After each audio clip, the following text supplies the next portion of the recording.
There may be times this year or in subsequent years that you'll be asked to do some graphing. Now, there are a lot of different softwares out there for graphing.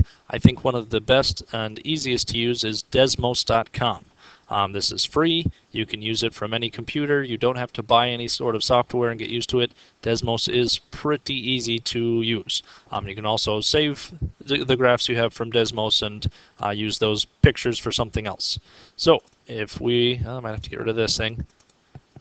From a new tab in Google, to get there, all I do is type in Desmos.com. Now it brings me to my starting page, and I just hit Start Graphing.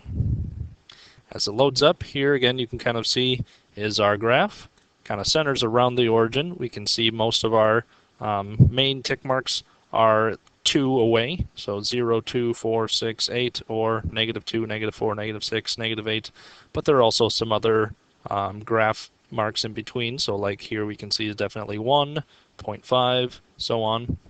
If I want to start graphing, I can just type in essentially exactly whatever graph I want. So let's say I wanted y equals 2x plus 1. I can just type that in up here, and it'll show me right here. Now, if I wanted to put another graph over the top, I just click into the next space below, and I can even type right from here by clicking y equals, maybe I want -2x plus 3. So again, now I can have two different graphs or two different lines overlaying on top of each other. Now if I wanted to put those into function notation, maybe I want f of x equal -3x, and I'll just leave that one at that. Notice that the function notation f of x and then my equation. I can do another one below that then, where I go g of x equals, maybe we'll just say 2. Nice and simple. Notice that g of x is kind of replacing my y. So this is like a y equals 2, makes a nice horizontal line. It's not possible to do a function notation like h of x and create a vertical line, because remember, this is a function and a vertical line will never be a function. Horizontal, on the other hand, if I said 1, that would now make a nice horizontal line, which is still a function. Now if I have all these lines on here that I'm using, and I like looking at all of these different equations here, but say I only want 1 or 2 of these lines. Say I want my orange one and my green one. Well, I just click off all of the other colors on the side here, and it leaves only my orange and my green. Now let's say I wanted to add this one back on. Just click that off, and maybe click my green one off. So you can kind of mix and match which ones you have on, or which ones are available, just by clicking on them.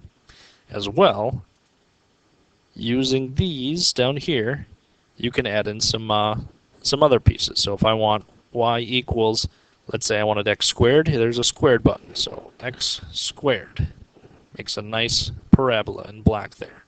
Let's say I wanted a higher polynomial or a higher power than that. I use my a to the power of b and say x to the 7th power, and it kind of swoops it. Let's say I wanted more in that polynomial, so plus x, let's go 2x to the power of 5. Now, if this is getting kind of too much to see, take some of those off and I can back up. Let's say maybe I change that to a minus. There we go. Makes it a little bit easier to see. We've got kind of our swooping functions here.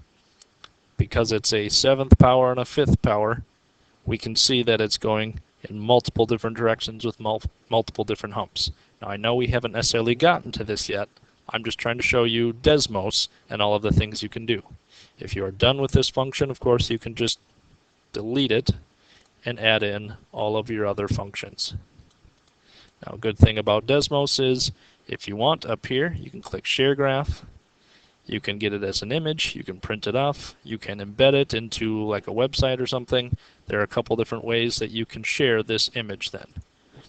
Again, you can click off some of these if you don't want them all. And now we can say, well, I see my blue and my red. I want to zoom in farther and see exactly where those cross. Normally you can just hover over and it'll say right here at x is 0.5, y is 2. That would be your crossing point. This is where they intersect. If I were to add in my green line, I'd have to back up and say, all right, here we go with my red one. Oh, it doesn't want to hover for me. Oh, I have to click on it. There we go. Hover over negative 0.2 and 0.6. That's my intersection point. So again, a lot of neat things you can do with Desmos. The best way to learn it is just to log on and kind of play around with it. Otherwise, that'll cover it.